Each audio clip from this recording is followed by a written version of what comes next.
இந்த சினிமா சம்பந்தப்பட்ட எவனாவது அரசியலுக்கு வந்தானு வச்சுக்க, அவனுங்களை அப்படியே விட்டுறணும். அவனுங்களை நாம நோண்டணும், மாஸ் ஆயிடுவானுங்க.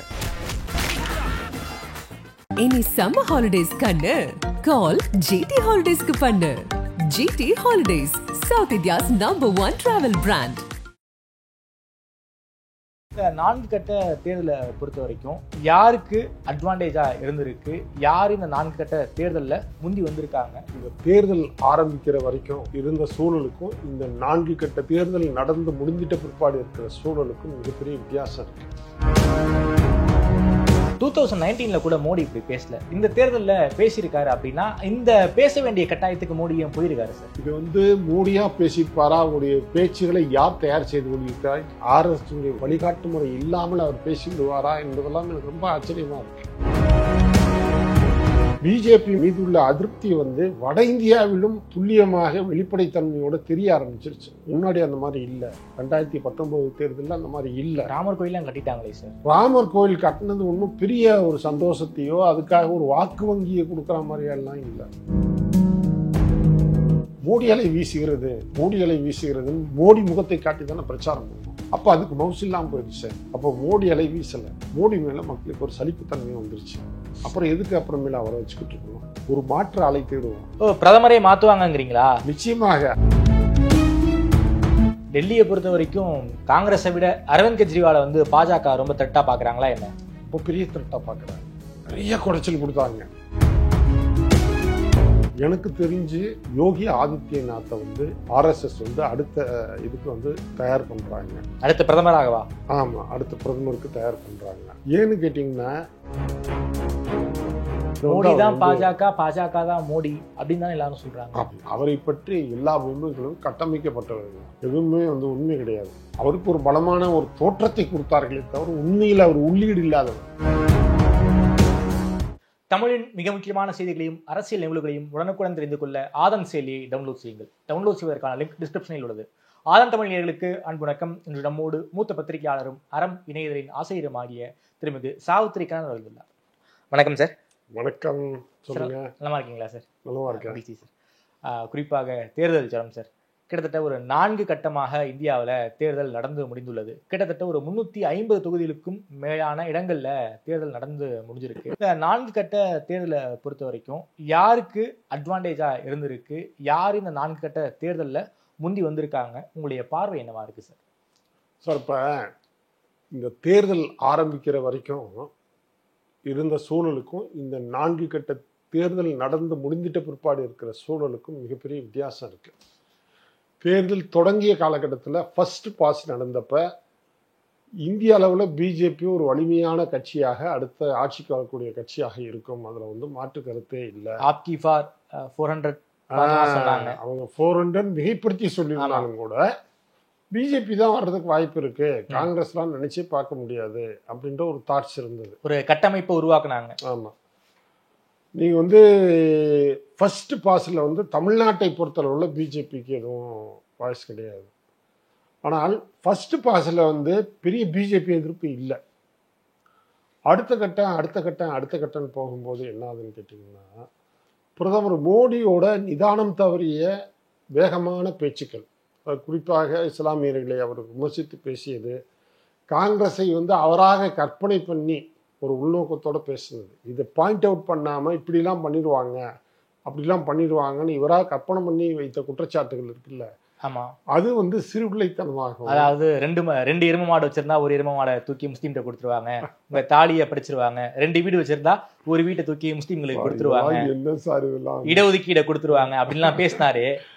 இதெல்லாம் ரொம்ப சிரிப்பாக இருக்கிறது. அப்போ இதெல்லாம் அவர் மேலே உள்ள ஒரு மிகப்பெரிய மரியாதையை அவரே தகர்த்துட்டார். சரிங்க சார். 2019 கூட மோடி இப்படி பேசல, இந்த தேர்தலில் பேசியிருக்காரு அப்படின்னா இந்த பேச வேண்டிய கட்டாயத்துக்கு மோடியும் போயிருக்காரு சார். நான் என்ன நினைக்கிறேன்னா, இது மோடியா பேசியிருப்பாரா? அவருடைய பேச்சுகளை யார் தயார் செய்து கொண்டிருக்கிறார்? RSS வழிகாட்டு முறை இல்லாமல் அவர் பேசிவிடுவாரா என்பதெல்லாம் எனக்கு ரொம்ப ஆச்சரியமா இருக்கு. இப்படி பேசினா அது என்ன விளைவை கொடுக்கும்னு அவருக்கு ஆலோசனை சொல்றதுக்கு ஆள் இல்லாமல் இல்லை. அவ்வளவு ஆலோசனைகளை கூட வைத்துக்கொண்டு இவ்வளவு தவறாக அவர் எப்படி பேசினாரு, இவ்வளவு ஒரு மரியாதை இழக்கக்கூடிய ஒரு சொல்லாடல் அவர்கிட்ட இருந்து எப்படி வெளிவந்தது அப்படின்றது ஒரு ஆச்சரியமான விஷயம் தான். ஆனாலும் கூட இந்த பேச்சின் மூலமாக அவர் வந்து செல்வாக்கிழந்த ஒரு சூழலுக்கு போயிட்டாருன்றது ஒரு பக்கம். ஓகே. நாட்டில் நடக்கிற பிரச்சனைகள் மற்ற விஷயங்கள் இது எல்லாமே ஹைலைட் ஆகி வரும்போது பிஜேபி மீது உள்ள அதிருப்தி வந்து வட இந்தியாவிலும் துல்லியமாக வெளிப்படைத்தன்மையோடு தெரிய ஆரம்பிச்சிருச்சு. நான் வட இந்தியாவில் இருக்கக்கூடிய என்னுடைய பத்திரிகையாளர் நண்பர்களிடம் தொடர்பெடுத்து அடிக்கடி பேசுவேன். அப்படி பேசும்போது அவன் என்ன சொல்கிறான்னா, கண்டிப்பாக பிஜேபி வந்து வீக் ஆகிட்டு இருக்குன்றது கண்கூட தெரியுது. நார்த் இந்தியாவிலே நல்லா தெரியுது. முன்னாடி அந்த மாதிரி இல்லை. 2019 தேர்தலில் அந்த மாதிரி இல்லை. ராமர் கோயிலாம் கட்டிட்டாங்களே சார். ராமர் கோயில் கட்டினது ஒன்றும் பெரிய ஒரு சந்தோஷத்தையோ அதுக்காக ஒரு வாக்கு வங்கியை கொடுக்குற மாதிரியெல்லாம் இல்லை.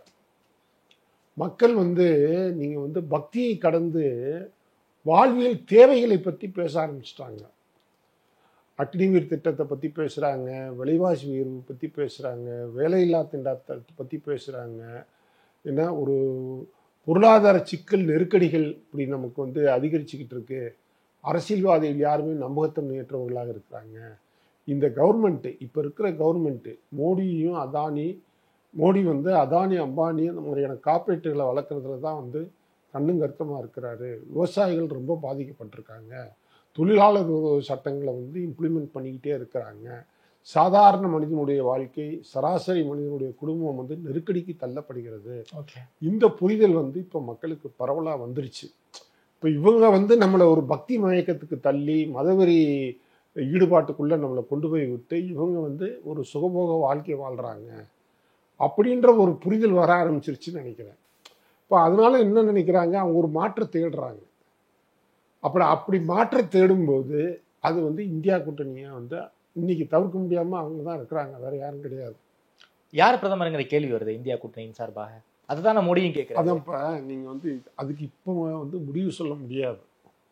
நீங்கள் வந்து எப்படி ஒரு முதல் கட்ட தேர்தல் ஆரம்பித்த போது யார் வெற்றி பெறுவார்கள்னு சொல்ல முடியலையோ, இப்போ வந்து 4வது இல்லாமல் எண்ணங்கள் மாறி இருக்கோ, ஒரு 7 கட்ட தேர்தலும் முடிந்துட்ட பிற்பாடு என்ன ராகுலா இல்லாட்டியும் வந்து கேஜ்ரிவாலா என்ன இது மாதிரி ஒரு சாய்ஸ் இருக்கு இல்லையா, 2-3 சாய்ஸ் இருக்கு இல்லையா, அது கொஞ்சம் ஒரு விவாதத்துக்கு வரும்.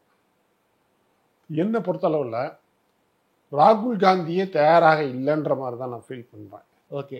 அவரே தன்னை முன்னிறுத்தி கொள்ளாமல் இருக்கிறார். கட்சி தலைவர் பதவி அவர் வந்து யோகவித்தமாக எல்லாரும் கட்சியில் வந்து நீங்கள் தான் தலைவராக இருக்கணும்னு சொல்கிறாங்க, அதையே அவர் ஏற்றுக்கல. கார்கே கிட்ட கொடுத்துட்டாரு. ஆமாம். அதனால் அவர் பிரதமர் பதவியை ஏற்றுக்கொள்வாரா என்று தெரியவில்லை. அவர் ஏற்றுக்கொள்ளாவிட்டால் காங்கிரஸில் வேறு யார் ஏற்றுக்கிட்டாலும் மக்கள் ஏற்றுக்க மாட்டாங்க. மல்லிகார்ஜுன கார்கே ஏற்றுக்க மாட்டாங்க, ராகுல் காந்தி தான் ஏற்றுக்குவாங்க. ராகுல் காந்தி அது வேண்டான்றது பட்சத்தில் அடுத்த சாய்ஸ் வந்து அரவிந்த் கெஜ்ரிவாலுக்கு தான் போகும். ஓகே. அரவிந்த் கெஜ்ரிவால் எடுத்துக்கிட்டிங்கன்னா 10 ஆண்டு காலம் டெல்லி மக்களுக்கு வந்து ஒரு விருப்பப்படக்கூடிய ஊழலற்ற ஒரு ஆட்சியை கொடுத்துருக்கிறார். ஓகே. ஏன்னா அங்கே வந்து பொது கல்வியை அரசாங்க பள்ளிக்கூடங்களை தரமான பள்ளிக்கூடங்களாக மாற்றியிருக்கிறார். அரசு மருத்துவமனைகளை தனியார் மருத்துவமனைகளுக்கு ஈடாக செய்திருக்கிறார். எல்லாவற்றுக்கும் மேலாக குடிநீர், மின்சாரம் போன்ற விஷயங்களில் வந்து தெளிவாக முடிவெடுத்திருக்கிறார். மற்ற கட்சிகளை மாதிரி இலவச திட்டங்கள்லாம் கொடுத்து அவர் வர்றதில்லை. மீண்டும் மீண்டும் சட்டமன்ற தேர்தலில் அவருக்கு தான் ஓட்டு போடுறாங்க. பிஜேபியால் ஒன்றுமே பண்ண முடியல. எத்தனையோ மாநிலங்களே எவ்வளோ எம்எல்ஏக்கள் எல்லாம் வந்து விலை பேசி வாங்கி கவுத்தாங்க.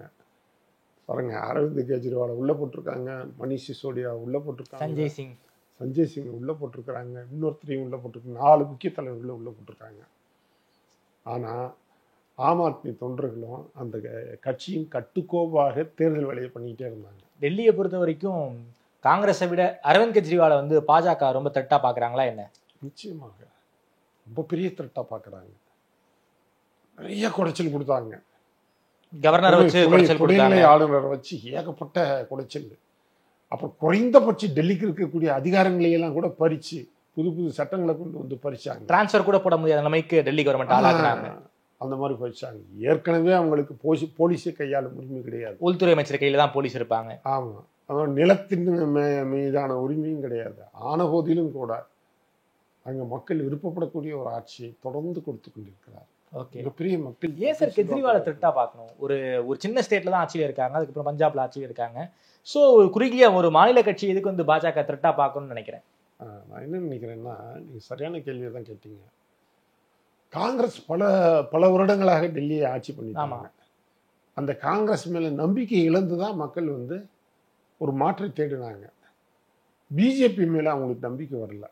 டெல்லி மக்களை பொறுத்தளவுக்கு நேரடியாக பார்க்குறாங்க. அவங்க பிஜேபி பொறுத்தளவில் பெரிய அளவில் நம்பிக்கை வரல. நாடாளுமன்ற இந்திய அளவில் தேர்தல் நடக்கும்போது கடந்த 2 தேர்தல்கள்லையும் டெல்லி மக்கள் வந்து பெரும்பாலும் பிஜேபிக்கு தான் ஓட்டு போட்டிருக்காங்க. சென்ற தேர்தலில் 7 தொகுதியும் பிஜேபி தான் ஜெயிச்சாங்க. ஆனால் இந்த முறை 4 தொகுதி ஆம் ஆத்மி நிற்கிறாங்க, 3 தொகுதி காங்கிரஸ் நிற்கிறாங்க. இதில் 5 தொகுதி கன்ஃபார்மாக வந்து இந்தியா கூட்டணிக்கு, 4 தொகுதி முழுக்க வந்து ஆம் ஆத்மி எடுத்துரும். ஓகே. காங்கிரஸ் தனக்கு இருக்கக்கூடிய 3 தொகுதியில் கண்டிப்பாக கண்ணையா வந்துடுவார். மற்ற 2 தொகுதியும் கொஞ்சம் டஃப்பான ஃபைட்டு போயிட்டு இருக்கு. ஓகே, சரிங்களா? இதுதான் நிலைமை. அப்போ டெல்லியிலேயே வந்து பிஜேபிக்கு வந்து உங்களுக்கு வந்து பெரும்பான்மை இல்லை அப்படின்னு முடிவாயிடுச்சு. 7-5 இந்தியா கூட்டணிக்கு கிடைக்குது. கண்டிப்பாக கிடைக்குது. மற்ற 2ம் டஃப்பாக இருக்காது. எப்படி வேணா கண்ணையாகுமார் நிச்சயம் ஜெயிக்கிறார். நிச்சயமாக ஜெயிக்கிறார். இங்கே பார்த்தீங்கன்னா உத்தரப்பிரதேசத்தில் போன முறை 62 தொகுதி வந்துருந்தாங்க. ஆமாம். இந்த முறை 40 வர்றதே கஷ்டம். ஓகே, இல்லைங்களா? அப்புறமேலு ஹரியானா வந்து அவங்களுக்கு வந்து வாய்ப்பே இல்லை. 2 பேரும் பஞ்சாப்லேயும் வாய்ப்பு இல்லை. பஞ்சாப்லேயும் வாய்ப்பு இல்லை. விவசாயிகள் போராட்டத்தை நீங்கள் காரணம் வச்சு சொல்கிறீங்களா? ஆமாம். உத்தரப்பிரதேசத்தில் ஆம் ஆத்மிக்கு நல்ல செல்வாக்கு இருக்குது. ஆனால் இந்த தொகுதியில் நிற்காம அவங்க வந்து இந்தியா கூட்டணியை சப்போர்ட் பண்ணுறாங்க. சரிங்களா? உத்தரப்பிரதேசத்தில் 40 தொகுதி வர்றதே வந்து பாஜகவுக்கு கஷ்டம். குஜராத்தில் வந்து ரொம்ப பயந்து போயிட்டாங்க. அதனால தான் வந்து வேட்பாளர்களை எல்லாம் நெருக்கடி கொடுத்து வாபஸ் வாங்க வச்சு அமித்ஷாவுக்கு எதிராக ஜெயிக்க வைக்கிறதுக்கான முயற்சிகள்லாம் பண்ணுறாங்க. ஒரு தொகுதியில் ஒரு அன்னபோஸ்தா பாஜக வேட்பாளர் ஜெயிச்சிட்டாரு அங்கே. அதனால இப்போ குஜராத்தை பொறுத்தளவில் வந்து காங்கிரஸும் ஆம் ஆத்மியும் கணிசமாக வர்ற மாதிரியான. குஜராத்தில் நெருக்கடி இருக்கா சார் பாஜகவுக்கு? ஏன்னா ஹோம் கிரவுண்டு மோடி அமித்ஷாவுக்கு ஹோம் கிரவுண்டு, அந்த இடத்துல உங்களுக்கு நெருக்கடி இருக்கா என்ன? நிறைய நெருக்கடி இருக்குது. போன முறை வந்து அவங்க கூட்டணி ஆம் ஆத்மியும் காங்கிரஸும் கூட்டணி வச்சுருந்தாங்கன்னா கொஞ்சம் நல்லா வந்திருப்பாங்க. இப்போ வந்து அந்த அதிருப்தி தலை தூக்கி இருக்குது. அந்த அதிருப்தியை வந்து கேப்சர் பண்ணுற மெத்தடை இவங்க வந்து இந்த தேர்தலில் இம்ப்ளிமெண்ட் பண்ணியிருக்காங்க. ஓகே. அதனால் குஜராத்தில் சென்ற முறை வந்த மாதிரி வர முடியாது. ஓகே. நீங்கள் தென்னிந்தியாவை எடுத்துக்கிட்டிங்கன்னா தென்னிந்தியாவில் வந்து தமிழ்நாட்டில் பிஜேபிக்கு ஒரு சீட்டு கூட கிடையாது. கேரளாலையும் ஒரு சீட் கூட கிடையாது. கர்நாடகாவில் வந்து அந்த ரேவண்ணா பிரச்சனை காரணமாக மிக குறைந்த அளவில் தான் அவங்க வந்து ஜெயிக்க முடியும். சரிங்களா? தெலுங்கானாவில் வந்து காங்கிரஸ் ஏற்கனவே பலமாக இருக்குது, நல்லா டஃப் ஃபைட்டு கொடுக்குறாங்க. இந்த பக்கம் ஆந்திராவில் வந்து சந்திரபாபு நாயுடு தயவில் அவர் 6 சீட்டு கொடுத்துருக்காரு. அவ்வளோதான், 6 சீட்டு தான் கொடுத்துருக்காரு. அதில் ஒரு 3 சீட்டு வரலாம், அவ்வளோதான். ஓகே, அவ்வளோதான். தென்னிந்தியாவில் பொறுத்தளவுக்கு இவ்வளோ வீக்காக இருக்கிறாங்க பிஜேபி. ஆனால் தென்னிந்தியாவை பொறுத்தளவுக்கு காங்கிரஸ் வந்து கேரளாவில் 20க்கு 20 தூக்குறாங்க. போன முறை 20க்கு 19 தூக்குனாங்க. இந்த முறை 20க்கு 20 தூக்குறாங்க. ஓகே. தமிழ்நாட்டில் புதுச்சேரியை சேர்த்து 10 சீட் நிற்கிறாங்க. 8 அல்லது 9 வந்துடுவாங்க. ஓகே, சரிங்களா? தெலுங்கானாலையும் அவங்க ஏற்கனவே ஆட்சியில் இருக்காங்க. ரேவந்த் ரெட்டி நல்லா வருவாங்க. கர்நாடகாலையும் கேட்கவே வேணாம், நல்லா வருவாங்க. டிகே சிவகுமார் இருக்காங்க. ஆமாம். குறைஞ்சது 60-65 தொகுதியில் தென்னிந்தியாவிலே காங்கிரஸுக்கு இருக்கு. ஓகே, சரிங்களா? இப்போ வட இந்தியாவை எடுத்துக்கிட்டிங்கன்னா வட இந்தியாவில் எப்படி ஒரு 150 சீட்டு வாங்குறாங்கன்னு வச்சுக்கோங்க. ஒரு 210-220 வந்துட்டாங்கனாலே போதும். கூட்டணி கட்சிகள் பலத்தோட அவங்க வந்து ஆட்சிட்டு வந்துடுவாங்க. சார், நீங்க சொல்றத பார்த்தா பாஜகவுக்கு மெஜாரிட்டியே கிடைக்காதுன்னு சொல்ற மாதிரில இருக்கு. பாஜகவுக்கு மெஜாரிட்டிக்கு நெருக்கமாக வருவாங்க. நான் இன்னும் கூட சொல்றேன், வெளிப்படையாக சொல்றேன், காங்கிரஸை காட்டிலும் ஒரு 10-20 சீட்டு பிஜேபி ஜாஸ்தியாக தான் இருப்பாங்க தனிப்பட்ட கட்சின்னு பார்த்தா. ஓகே, அதாவது சிங்கிள் லார்ஜஸ்ட் பார்ட்டியா வரலாம், ஆனா சிம்பிள் மெஜாரிட்டி பாஜகவுக்கு கிடைக்காதுங்கிறீங்க. கிடைக்காது. சரிங்க சார். அப்படி கிடைக்காத பட்சத்துல என்ன யோசிப்பாங்கன்னா, பிஜேபியில் மோடி அலை வீசுகிறதுன்னு மோடி முகத்தை காட்டி தானே பிரச்சாரம் பண்ணணும். ஆமா. அப்போ அதுக்கு மவுசு இல்லாமல் போயிடுச்சு. அப்போ மோடி அலை வீசலை. மோடி மேலே மக்களுக்கு ஒரு சலிப்புத்தன்மை வந்துருச்சு. அப்புறம் எதுக்கு அப்புறமேல அவரை வச்சுக்கிட்டு இருக்கணும்? ஒரு மாற்று அலை தேடுவோம். பிரதமரை மாற்றுவாங்கங்கிறீங்களா? நிச்சயமாக.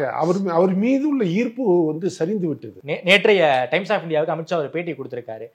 கிட்டத்தட்ட 400 இடங்கள்ல ஜெயிப்போங்கிற அதே நம்பிக்கையோடு அமித்ஷா பேசுறாரு. மீண்டும் மோடி தான் பிரதமர் வருவாரு. அரவிந்த் கெஜ்ரிவால் எழுப்பின கேள்விக்கு பதில் சொல்லும் விதமாக வரட்டுன்னு என்டிஏவை பொறுத்த வரைக்கும் 5 வருஷத்துக்கும் மோடி தான் பிரைம் மினிஸ்டரா இருப்பார்னு அமித்ஷாவே சொல்லிட்டாரு. அப்படி இருக்கக்கூடிய சூழலை எப்படி சார் பிரதமரை மாத்துவாங்க? அவரை முன்னிறுத்தி தானே இந்த தேர்தலையே ஃபேஸ் பண்றாங்க. அப்படி இருக்கும்போது எப்படி வந்து மோடியை மாத்துவாங்க? இல்லை, அதாவது மெஜாரிட்டி கம்ப்ளீட்டா வந்துட்டா மோடி வந்து தொடர்றதுல பிரச்சனை இருக்காது. மெஜாரிட்டி கிடைக்காத பட்சத்துல கட்சிக்குள்ள இருக்கக்கூடிய அவர் மேல உள்ள அதிருப்தியில் இருக்கக்கூடியவங்க வந்து ஒரு எதிர்ப்பு கொடி தூக்குவதற்கு தயாராக இருக்கிறார்கள். யார் சார் எதிர்ப்பு கொடி தூக்குவாங்க? நிச்சயமாக மோடி மீது அதிருப்தியாக உள்ள உத்தரப்பிரதேசத்தில் இருக்கக்கூடிய, வட இந்தியாவில் இருக்கக்கூடிய கணிசமான ஆட்கள் தயாராக இருக்கிறார்கள். மகாராஷ்டிரத்திலையும் அவருக்கு எதிர்ப்பான ஒரு கேங்க் உருவாயிருக்கிறாங்க.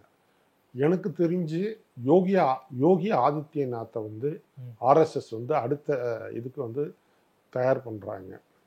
அடுத்த பிரதமராகவா? ஆமா, அடுத்த பிரதமருக்கு தயார் பண்றாங்க. ஏன்னு கேட்டிங்கன்னா, கிட்டத்தட்ட 2 டேர்ம்ஸ் வந்து ஒரு உத்தரப்பிரதேச முதலமைச்சராக இருக்கிறார். உத்தரப்பிரதேசத்தில் வந்து அவருக்கு ஒரு நல்ல பேர் கிடைச்சிருக்கு. ஆனால் நல்ல பேர் கிடைச்சிருக்குன்னா அது என்னை பொறுத்த அளவுக்கு அது நான் நல்ல பேராக பார்க்கல. அவர் வந்து என்கவுண்டரில் நூற்றுக்கணக்கான ரவுடிகளை போட்டு தள்ளி நான் ரவுடிசத்தை ஒழிச்சிட்டேன், ஒரு அமைதியான ஒரு சூழலை கொண்டு வந்துட்டேன் அப்படின்ற மாதிரி சொல்கிறாரு. சரிங்களா? அதனால அதிகாரிகளுக்கு ஃபுல் ஃப்ரீடம் கொடுத்து மக்கள் நலத்திட்டங்களை இம்ப்ளிமெண்ட் பண்ணுறதுல வந்து ஒரு வேகத்தை காட்டியிருக்காரு. ஸோ அவர் மேலே ஒரு பிஜேபிக்காரங்களுக்கு ஒரு குட் ஃபெய்த் இருக்குது. அதனால அவரை கன்சிடர் பண்ணுறாங்க ஒரு பக்கம். ஆனால் என்ன பிரச்சனைனா, அவர் சாமியார் மாதிரி இருக்காரு. சர்வதேச அளவில் அவர் எப்படி ரெகனைஸ் பண்ணுவாங்க? ஸ்மார்ட்டாக இல்லை அவர். ஒரு ஸ்மார்ட்டான எல்லாரும் விரும்பக்கூடிய ஒரு முகமாக இல்லை, கொஞ்சம் முரட்டுத்தனமான ஆளாக இருக்கார். வட இந்தியாவுக்காரு தென்னிந்தியாவுக்காரு தெரியாது. சரியா? அது ஒரு பெரிய ஒரு மைனஸ் பாயிண்ட் அவருக்கு இருக்கு. மோடியே அவர் என்ன சாய்ஸ் பண்ணுறாருன்னா, நான் இல்லாவிட்டால் அமித்ஷாவை வந்து வச்சுக்கோங்கன்ற மாதிரி தான் அவரே சொல்கிறாங்க. ஓகே, நான் அவர் வந்து ரொம்ப க்ளோஸ் அசோசியேட்டாக இருக்கனால மோடி அமித்ஷா அமித்ஷா இருந்தாலும் ஒன்று தான் அப்படின்ற மாதிரி அவர் ஃபீல் பண்ணுறாரு. அதுதான் வந்து ஆர்எஸ்எஸ் யோசிக்க வைக்கிது. இவர் வந்து பின்னிருந்து அவரை இயக்கினாருன்னா பிரச்சனையாயிருங்க. ஃபுல் கண்ட்ரோலில் இருக்கு இல்லையா? அதனால என்ன பண்ணுறாங்க, இந்த பக்கம் நிதின் கட்கரி மகாராஷ்டிரா இருந்து கூட்டு வராங்க. அவர் வந்து நிறைய தொழிலதிபர்களுக்கு செல்வாக்குள்ளவர். நான் மும்பை மாநிலத்தில் இருக்கார் இல்லையா, அந்த சிட்டின்றது வந்து உங்களுக்கு வந்து தெரியும், ரொம்ப பவர்ஃபுல்லான ஒரு சிட்டி. அப்போ அவர் வந்து அவருக்கு இருக்கிற ப்ளஸ் பாயிண்ட்ன்றது வந்து அவர் ஒரு பிராமினாக இருக்கிறார். ஆர்எஸ்எஸ்க்கு நெருக்கமானவர். ஆமாம், ஆர்எஸ்எஸ் பிராமினை விரும்புவாங்க இல்லையா? அதே சமயத்தில் இந்தியாவுடைய பெரும்பான்மையான ஓபிசி பிசி மக்கள் வந்து ஒரு பிராமணரை ஏற்றுக்கொள்வார்களா அப்படின்றது ஒரு கேள்விக்குறி. தங்களில் ஒருவராக அவரை பார்ப்பாங்களா அப்படின்றது மிகப்பெரிய கேள்விக்குறி. அவரும் ஒரு மக்கள் தலைவராக உருவாகலை. அவர் ஒரு மக்கள் தலைவராக இது வரைக்கும் உருவாகலை. மகாராஷ்டிராலேயே அவரும் ஒரு மக்கள் தலைவராக உருவாகலை. ஸோ இந்த 3 பேருமே கொஞ்சம் ஒரு வீக்கான கேண்டிடேட்ஸ் தான். ஓகே, மோடிக்கு அடுத்த லெவலில் இருக்கக்கூடிய இந்த 3 பேரும், யோகி, அமித்ஷா, நிதின் கட்கரி 3 பேருமே பிரதமர் ரேஸ்ல இருக்காங்களா? ஆமாம், அதாவது பெரும்பான்மை வராத பட்சத்தில் மோடி தொடர்வதில் அர்த்தம் இல்லை. ஒரு மாற்றம் வந்து ஒரு புதிய ஆளை கூட்டிட்டு வந்து அவருக்கு வந்து ஒரு அவரை பற்றி ஒரு பில்டப் கொடுத்து ஒரு புது அத்தியாயத்தை ஆரம்பிக்கலாம். மீண்டும் மீண்டும் மோடி பற்றி ஒரு மக்களுக்கு ஒரு சலிப்பு வந்துருச்சு, அவருடைய அந்த கவர்ச்சி கலைந்து விட்டது. ரெண்டாவது அவரே தானே சொன்னார், 75 வயதுக்கு மேலே யாரும் அரசு பதவி வைக்கக்கூடாது. அத்வானி போங்க, முரளி மனோகர் ஜோஷி போங்க, யஸ்வந்த் சிங்கா நீங்கள் போங்க, எல்லாரையும் வெளியேற்றினாரா இல்லையா? அந்த மாதிரியான பைலா எங்களுக்கு கிடையாதுன்னு அமித்ஷா சொல்லியிருக்காரே சார். அப்போ ஏன் அவங்களை வெளியேற்றினீங்க? ஓய்வு கொடுக்குறாங்க. அதே மாதிரி இவருக்கும் ஓய்வு கொடுப்பாங்க. 75 வயசு 75 வயசான ஓய்வு கொடுக்குறாங்கல்ல, நீங்கள் தானே சொன்னீங்க, அதே ஓய்வு இவர் கொடுப்பாங்க. ஓகே சார், அதாவது சிம்பிள் மெஜாரிட்டி கிடைக்கவில்லை என்றால் பாஜகவுக்குள்ளேயே மோடிக்கு எதிராக கலக குரல் வெடிக்கும்னு நீங்க சொல்ல வரீங்க? ஆமாம், இதுவரைக்கும் உள்ளடக்கி வைக்கப்பட்டிருந்த அந்த குரல் வெடிக்கும். ஏன்னா அவர் பார்ட்டி ஃப்ரெண்ட்லியே இல்லை. ஓகே. மோடி எடுத்துக்கிட்டிங்கன்னா அவர் வந்து பார்ட்டிக்கு அப்பாற்பட்ட ஒரு தனிநபர் அதிகாரமாகத்தான் போயிட்டு இருக்கிறார். பார்ட்டியோட ஒரு ஃப்ரெண்ட்ஷிப்பாக லிங்காக ஒரு க்ளோஸ் இதில் இல்லை. இப்போ அமித்ஷா இருக்கிறார், ஆனால் மோடி இல்லை. நல்லா கவனிக்கணும் நீங்கள். அந்த ஒரு இடைவெளி பெரிய கேப்பாக. மோடி தான் பாஜக, பாஜக தான் மோடி அப்படின்னு தான் எல்லாரும் சொல்றாங்க. அப்படின்னு அது ஒரு தோற்றம் கொடுத்தாங்க இல்லையா? ஒரு தோற்றம் கொடுத்து அவரை பற்றி எல்லா விமர்சனங்களும் கட்டமைக்கப்பட்டவர்கள் தான். எதுவுமே வந்து உண்மை கிடையாது. உதாரணத்துக்கு நான் சொல்லணும்னா ஒரு சிறந்த நிர்வாகி கிடையாது. அவருக்கு நிர்வாகத்தில் என்ன நடக்குன்னே தெரியாது. அவருக்கு ஏகப்பட்ட ஐஏஎஸ் ஆஃபீஸர்ஸ் வந்து பிரதமர் அலுவலகத்தில் உட்காந்துருக்குறாங்க. அவங்க முடிவு எடுக்கிறாங்க. அவங்க முடிவெடுத்து அவருக்கு இன்ஃபார்ம் பண்ணுவாங்க. ஐயா இப்படி போயிட்டுருக்கு, இப்படி போயிட்டுருக்கு, இந்த விவரம் நீங்கள் தெரிஞ்சுக்கோங்க, இதை பற்றி கேட்டால் நீங்கள் பேசுங்க அப்படின்னு அவருக்கு வந்து விவரம் சொல்லிடுவாங்க. அவருக்கு நிர்வாகம் தெரியாது. அவன் நல்லா ட்ரெஸ் போட தெரியும், நம்ம ட்ரிம்மாக வந்து அப்படி கம்பீரமாக நடக்க தெரியும், மேடையில் சூப்பராக பேச தெரியும், பல வெளிநாட்டு தலைவர்களோட கான்வர்சேஷன் பண்ண தெரியும், சொல்லி கொடுத்துருக்காங்க எல்லாம். அதெல்லாம் அவர் வந்து குறை இல்லாமல் பண்ணிட்டார். நாடாளுமன்ற விவாதங்களில் அவர் கலந்துக்கிட்டதே கிடையாது. இந்த 10 ஆண்டு காலம் நாடாளுமன்ற கூட்டத்தொடரில் முதல் நாள் வருவார், அதோட கடைசி நாள் வருவார். இடைப்பட்ட நாட்களில் விவாதத்துக்கு வரவே மாட்டார். மக்கள் பிரச்சனைகளுக்கு பதில் சொல்லவே மாட்டார். இப்படித்தான் அவர் வந்து வச்சிருந்தாங்க. இந்த 10 ஆண்டு காலம் ஒரு பிரஸ் மீட்டாக அவர் சந்தித்தது கிடையாது. நிருபர்களின் கேள்வியை எதிர்கொண்டது கிடையாது. எவ்வளவு பலவீனமானவர்.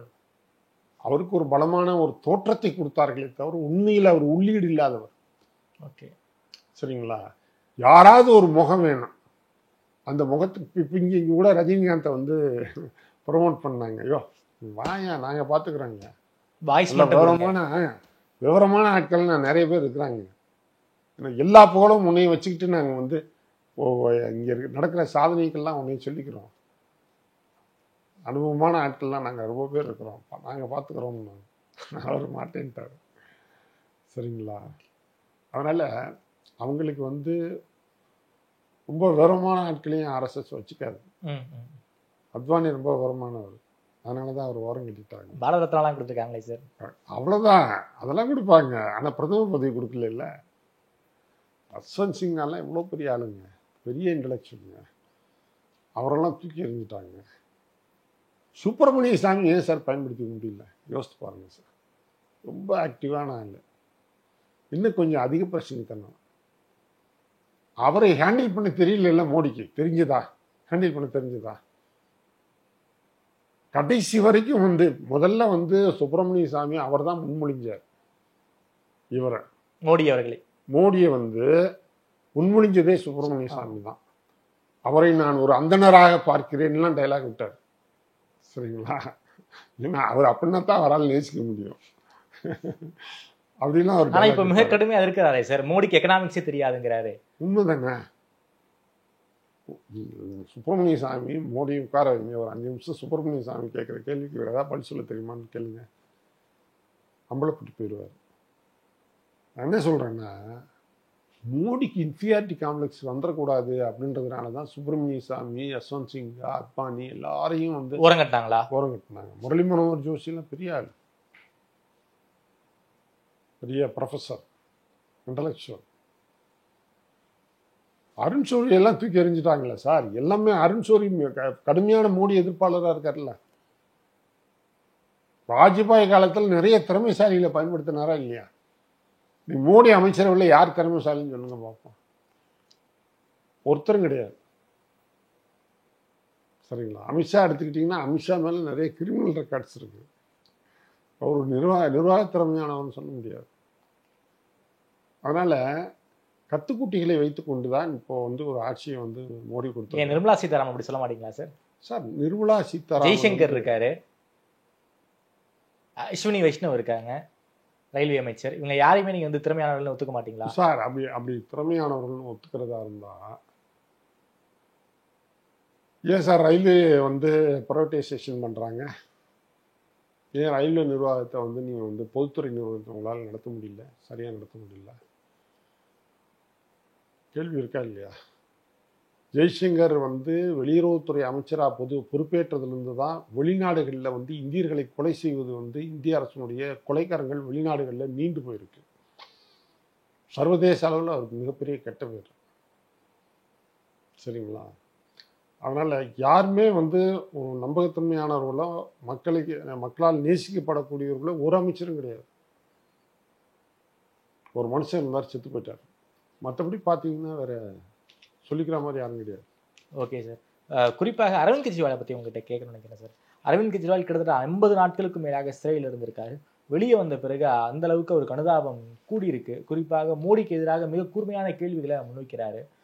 தேர்தலை பொறுத்த வரைக்கும் அரவிந்த் கெஜ்ரிவாலோட இந்த பிரசன்ஸை நீங்க எப்படி பாக்குறீங்க? அவர் எந்த அளவுக்கு மோடிக்கு த்ரெட்டா இருக்காரு சார்? மோடிக்கு த்ரெட்டா இருக்கிறான்னு கேட்டீங்கன்னா, அவர் வந்து ஒரு விவரமான ஆள் சார். ஏற்கனவே வந்து ஒரு உயர் பதவியில் இருந்திருக்கிறாரு. அவர் வந்து ஒரு பீப்புள் மக்கள் இயக்கத்தை நடத்தினவர். ஊழலுக்கு எதிரான மக்கள் இயக்கத்தை நடத்தினவர். அவர் வந்து அடித்தட்டு மக்களோடு தொடர்பில் உள்ளவர். அவர் வந்து ஒரு சுயம்புவாக முன்னேறி தன்னை வளர்த்துக்கிட்டவர். சரிங்களா? அவர் வந்து காங்கிரஸ்குள்ளேயோ இல்லை பிஜேபிக்குள்ளேயோ இல்லை வேறொரு கட்சிக்குள்ளேயோ இருந்து உருவானவர் அல்ல. அவரே ஒரு கட்சி உருவாக்கி வளர்ந்து தனிச்சு நிற்கிறார். இன்னைக்கு ஒரு பெரிய ஐக்கானாக மாறி இருக்கார். இந்தியாவில் வந்து பிஜேபியால் அழிக்க முடியாத ஒரு சக்தின்னா அது அவர் மட்டும்தான். நீங்கள் நல்லா யோசித்து பாருங்கள். மிகப்பெரிய ஜாம்பவானாக இருந்த நிதிஷ்குமாரை காலி பண்ணிட்டாங்க. மிகப்பெரிய சவாலாக இருந்த சிவசேனாவை காலி பண்ணிட்டாங்க. மிகப்பெரிய ஆளுமை திறன் உள்ள சரத்பவார் கட்சியை உடைச்சிட்டாங்க. சரிங்களா? இங்கே அதிமுகவை வந்து ரெண்டாக பிரித்து பன்னீர்செல்வத்தை தூக்கிட்டாங்க. உதிரி தான் சார் பன்னீர்செல்வம். உதிரி தான். இருந்தாலும் இன்னைக்கு வந்து எடப்பாடி வந்து சுதந்திரமாக பேச முடியாதவராக தான் இன்ன வரைக்கும் எடப்பாடியை வந்து ஹேண்டில் பண்ணிகிட்டு இருக்காங்க. நீங்கள் அதை பார்க்கலாம். அப்போ அரவிந்த் கெஜ்ரிவாலை பொறுத்தளவுக்கு பிஜேபியினுடைய எந்த விதமான அச்சுறுத்தலும் அவரை ஒன்றுமே பண்ண முடியல. வேற யாருக்காவது இவ்வளவு நெருக்கடி வந்து பிஜேபி கொடுத்துருக்கோம்னா வேற யாருக்கும் இது வரைக்கும் கொடுத்தது கிடையாது. வேற யாருக்குமே இந்த மாதிரி கொடுத்தது கிடையாது. திமுகலாம் எவ்வளோ ஃப்ரீ ஹேண்டாக இருக்காங்க, இவ்வளோ மணல் கொள்ளை நடத்திட்டு இருக்காங்க, எவ்வளோ டாஸ்மாக் ஊழல் போயிட்டு இருக்கீங்க. தொடர்ச்சியா தமிழ்நாடு செந்தில் பாலாஜி சிறையில இருக்காரு. திமுக சந்திக்காத நெருக்கடியா சார்? செந்தில் பாலாஜி எதுக்கு சிறையில் போட்டிருக்கிறாங்க சொல்லுங்க. தமிழ்நாட்டில் வந்து பாஜகவுக்கு ஒரு மிகப்பெரிய த்ரெட்டா இருக்காரு. கொங்கு மண்டலத்தில் திமுக வளர்த்துட்டாரு. அந்த ஒரே கோவம் தான் பாஜகவுக்கு இருக்கு செந்தில் பாலாஜி மேல. அதனால சிறையில் தூக்கி ஒரு வருஷமா உள்ள வச்சிருக்காங்க. செந்தில் பாலாஜியை உள்ள வச்சதுக்கான காரணம் டாஸ்மார்க்ல அவர் அடிச்ச கொள்ளை இருக்குல்ல, என்ன அரசு குடோனுக்கே வராம அப்படியே வரி வருவாயே இல்லாம வித்து அப்படியே திமுக குடும்பத்துக்கு கொடுத்துட்டு இருந்தாருல்ல, அதை கண்டுபிடிச்சிட்டாங்க. அதை கண்டுபிடிச்சி உள்ளத்துக்கு போட்டு வச்சிருக்காங்க. ஆனால் அது தொடர்பான வழக்குகளே பதிவு பண்ணல. இப்போ இதுல இருந்தே இவங்க ரெண்டு பேருக்குள்ள கூட்ட பார்த்துக்கோங்க, கூட்டு களவாணித்தனத்தை பார்த்துக்கோங்க, திமுகவுக்கும் பிஜேபிக்கும். ஸ்டாலின் என்ன சொல்றாரு சார்? பாஜக மிக கடுமையா இருக்கிறாரு. பாஜக ஆட்சிக்கே வந்துடக்கூடாதுன்னு அந்த அளவுக்கு பிரச்சாரம் பண்ணிட்டு இருக்காரு. நீங்க என்னன்னா பாஜகவும் திமுகவும் அவங்க அடிக்கிற கொள்ளையில எல்லாம் பாதிக்கு மேல புடுங்கிடுறாங்கல்ல அவங்க. இவர் அங்க பெரிய அளவுல கப்பம் கட்டி கட்டி நொந்து போய் கிடக்காருல்ல. காங்கிரஸ்லாம் கொஞ்சம் குறைச்சி கொடுக்கலாம்ல அடிக்கிற கொள்ளையில. அதனால அப்படி சொல்றதா இருக்கலாம். நீங்க வந்து அதாவது நான் ஒன்று மட்டும் சொல்றேன் சார். திமுக வந்து பிஜேபி எதிர்ப்பு பேசுனதை ரொம்ப நம்பணும் இல்லை, நானும் ஒருத்தன். சரி. ஆனால் இந்த 3 ஆண்டு ஆட்சி காலம் வந்து அவங்க பிஜேபியினுடைய கொத்தடிமையாக ஒரு ஆட்சி பண்ணியிருக்காங்க. எல்லா சட்டத்திட்டங்களையும் தமிழ்நாட்டில் இம்ப்ளிமெண்ட் பண்ணியிருக்காங்க. தேசிய கல்வி திட்டத்தை இம்ப்ளிமெண்ட் பண்ணியிருக்காங்க. தொழிலாளர் விரோத சட்டங்களை இம்ப்ளிமெண்ட் பண்ணியிருக்காங்க. வாபஸ் வாங்கி விவசாய விரோத சட்டங்களை சார் வாபஸ் வாங்கினாலும் நடைமுறையில் வந்து அதை இம்ப்ளிமெண்ட் பண்ணுறதுக்கு ஒரு கன்சர்ன் கொடுத்துருக்குறாங்க. நிறைய இடங்கள்ல 10 மணி நேரம் 11 மணி நேரம் 12 மணி நேரம் வேலை தமிழ்நாட்டில் நடந்துகிட்டு இருக்கு. தமிழ்நாடு அரசினுடைய தொழிலாளர் நலத்துறை அதை வந்து கண்டுங்காணாமல் இருக்கிறாங்க. இதுதான் வந்து அவங்க வந்து ஒரு ஓரலாக கொடுத்த ஸ்டேட்மெண்ட்டு. சட்டமாக கொண்டு வர முடியல, ஆனால் நாங்கள் இம்ப்ளிமெண்ட் பண்ணி கொடுக்குறோம்னு சொல்லியிருக்காங்க. சரிங்களா? அதனால் திமுக வந்து பிஜேபி எவ்வளோ ஒரு ஆபத்தான சக்தின்னு நான் பார்க்குறேனோ அதே மாதிரிக்கு தான் நான் திமுகவையும் ஈக்குவலான ஒரு ஆபத்தான சக்தின்னு பார்க்குறேன். பிஜேபி வெளிப்படையான ஒரு ஆபத்தான சக்தியாக இருக்கிறார்கள். ஆனால் திமுக வந்து ஒரு நயவஞ்சகமான ஒரு ஆபத்தான சக்தியாக இருக்கிறார்கள். இவ்வளவுதான் வித்தியாசமே தவிர வேறு எந்த வித்தியாசமும் கிடையாது. இதனால நான் அதிமுகவை சப்போர்ட் பண்ணல. அதிமுக ஏற்கனவே ஒரு அம்பலப்பட்டு போன அடிமை கட்சி. அந்த கட்சி ஒரு மாற்றத்தை கொண்டு வர போகிறது இல்லை. சரிங்களா? ஆனால் இப்போ எப்படி நான் புரிஞ்சுக்கிறேன்னு கேட்டிங்கன்னா, இந்தியாவில் வந்து ஒரு மாற்றத்தை ஒன்று கொண்டு வரணும்னா அது வந்து காங்கிரஸால் கொண்டு வர முடியுமான்னு தெரியல. கொண்டு வரணும்னு நான் நினைக்கிறேன். ராகுல் காந்தி நல்லா பேசுகிறாரு. ஆனால் அவர் கட்சியை கட்டுக்கோப்பத்தை நடத்த முடியல. கட்சி நிர்வாகத்தையே அவரால் கவனிக்க முடியல. நிர்வாகம் குறித்த பக்குவமும் அவருக்கு இருக்குதான்னு தெரியல. தனிப்பட்ட முறையில் ஒரு நல்ல மனிதராக நான் பார்க்கிறேன். ஓகே, நான் விரும்பக்கூடிய தலைவர் தான் ராகுல் காந்தி. ஆனால் சிறந்த நிர்வாகியா என்பதில் எனக்கு ஒரு டவுட் இருக்குது. ஓகே. எனவே ஒரு மாற்று சக்தியாக இந்தியாவில் பார்க்கணும்னா இன்னைக்கு நம்ம கண்ணுக்கு தெரிஞ்சவர் அரவிந்த் கெஜ்ரிவால் தான். ஓகே. இந்தியாவுடைய ஒரு மாற்று சக்தியாக எதிர்கால நம்பிக்கையாக ஒரு தலைவர் உருவாவார் என்றால் அரவிந்த் கெஜ்ரிவாலாக இருக்க முடியும் என்பதுதான் என்னுடைய பார்வை. ஓகே. ஒரு ஊழலற்ற ஆட்சியை கொடுத்தது, பிஜேபி கொடுத்த கடும் நெருக்கடிகளை மீறி வந்து கட்சி வந்து கட்டுக்கோப்பா வந்து நடத்திட்டு போறது, தொடர்ந்து 3 முறை வந்து மக்களால் தேர்ந்தெடுக்கப்பட்ட முதலமைச்சராக வந்தது, டெல்லியை தவிர்த்து பஞ்சாப்லையும் இன்னொரு ஆட்சி அமைத்தது, ஹரியானா, குஜராத், உத்தரப்பிரதேசம் போன்ற இடங்களில் தன்னுடைய கட்சியை விரிவுபடுத்தி கொண்டு போவது, இதையெல்லாம் வைத்து பார்க்கும்போது வருங்காலத்தில் அரவிந்த் கெஜ்ரிவால் ஒரு நம்பிக்கைக்குரிய ஒரு தலைவராக, ஒரு இந்திய தலைவராக வரக்கூடிய வாய்ப்பு இருக்கிறது. இப்போ இந்த தேர்தலையே அவர் பிரதமராக வந்து கொண்டு வந்துருவாங்களான்னு எனக்கு தெரியாது. ஏன்னா அவரும் கூட அப்படி முயற்சி பண்ண மாட்டார். ஆனால் எதிர்காலத்தில் நிச்சயமாக ஒரு மிகப்பெரிய ஒரு சக்தியாக வரலாம் என்று என்னுடைய கணிப்பு. ஓகே சார், அதாவது ராகுல் காந்தி பிரதமர் பதவியை ஏற்றுக்கொள்ளவில்லை என்றால் அது கெஜ்ரிவாலை நோக்கி தான் போகும் நீங்க சொல்றீங்க. எஸ். ஓகே சார், ரொம்ப நன்றி சார். குறிப்பாக இந்த 4 கட்ட தேர்தல் பற்றி உங்க பார்வையை ரொம்ப விரிவாக சொல்லியிருக்கீங்க. பாஜகவுக்கு ஒரு சிம்பிள் மெஜாரிட்டி கிடைக்க வாய்ப்பு இல்லை. அப்படி கிடைக்காத பட்சத்தில் மோடி பிரதமராக இருக்க மாட்டார். பாஜகவுக்குள்ளேயே மோடிக்கு எதிராக கலகக்குரல் வெடிக்கும். அமித்ஷா, நிதின் கட்கரி, யோகி இவங்க எல்லாருமே வந்து பிரதமர் ரேஸ்ல இருக்காங்கன்னு ரொம்ப வெளிப்படையாக சொல்லியிருக்கீங்க. குறிப்பாக அரவிந்த் கெஜ்ரிவால் பிரதமர் ஆவதற்கு நிறைய வாய்ப்புகள் இருக்கு. குறிப்பாக ராகுல் காந்தி அவர்கள் பிரதமர் பதவி வேண்டான்னு சொன்னா அந்த சாய்ஸ் கெஜ்ரிவாலை நோக்கி வரும்னு சொல்லியிருக்கீங்க. எல்லாத்துக்குமான பதில் நமக்கு 4ஆம் தேதி தெரிஞ்சிடும் சார். நேரில் வந்து நேரம் கொடுத்து பேசினதுக்கு நன்றி சார். நன்றி, வணக்கம்.